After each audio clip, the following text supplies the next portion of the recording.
But we begin with famed Canadian author Austin Clarke. News today that he has died.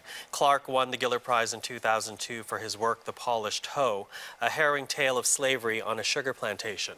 Clarke was a recipient of the W.O. Mitchell Literary Prize, the Commonwealth Prize, and in 1988 he was made a member of the Order of Canada. Clarke was born in Barbados, moved to Canada in 1955. He died in Toronto this morning at the age of 81.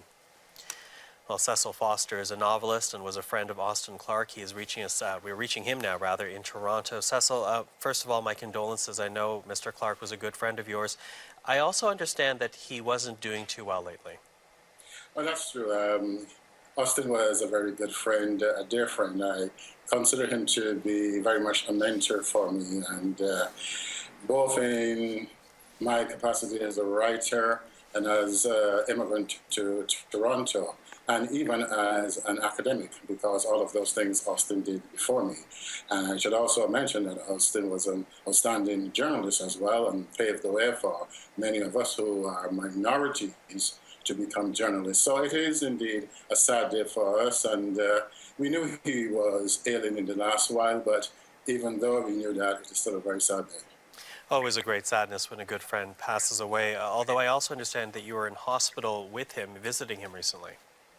Yes, so I visited him off and on over the last several months, and my last time that I was in, he wasn't fully conscious, and we left our notes and our love for him, and at that time we knew that it was very likely that we weren't going to be able to have some of these long conversations with him about writing, about Canada, about Black people in the world, but most of all, about writing, because he was always so interested in the craftsmanship of writing. Well, certainly that will be his legacy for many Canadians. I wonder, though, how did you find out about his passing today? I heard it through a friend who called on behalf of his family, who called and told me this morning that he had passed. You mentioned a lot of Mr. Clarke's accomplishments, much about his contributions. How do you think he'll be remembered in this case, in this question, as a writer? What does his writing mean to the greater Canadian context? I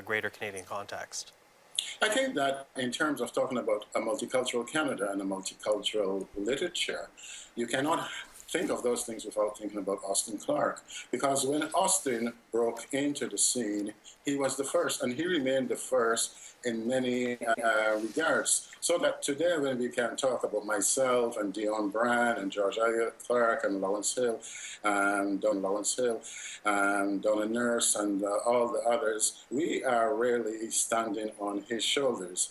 And the thing about it is that he was very happy, and he was always so supportive and so willing to help us. And he mentored just about anyone who could produce a manuscript, and anyone who turned to him and said, "Austin, what should I do? Help me." Austin was always willing.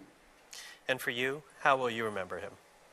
I would remember him as a great friend, as someone on cold winter's nights that we sat and have some martinis and that we sampled various bars around Toronto. He's introducing me to the different ways of drinking wine, the different types of wines. Our conversations about Toronto, and the conversations that he told me about writing, of how he was never happy with the fact that I did not write as much as he did, and he was always telling me, "Cecil, you have to get out there and write fast, keep writing, and that is what I would remember about him, how he was always so encouraging, and he's a great man, and there's so many things. He was a wonderful friend, he was a great host. It was wonderful to go to his house and to have Barbadian and West Indian meals, to sample his Virginia ham, to be in his house and to see the Christmas tree that is up all year round, that he never took down his Christmas tree.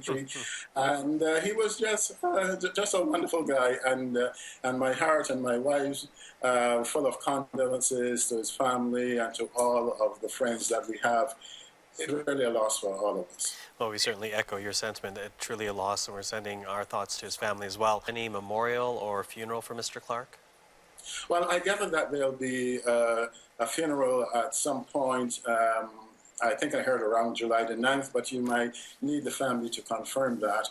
But I would hope, I cannot see it being possible, that the community would not be paying in some way or respect to Austin. And even before, when we knew that he was ill, we were having special events for him, like with the launch of his last book, Membering.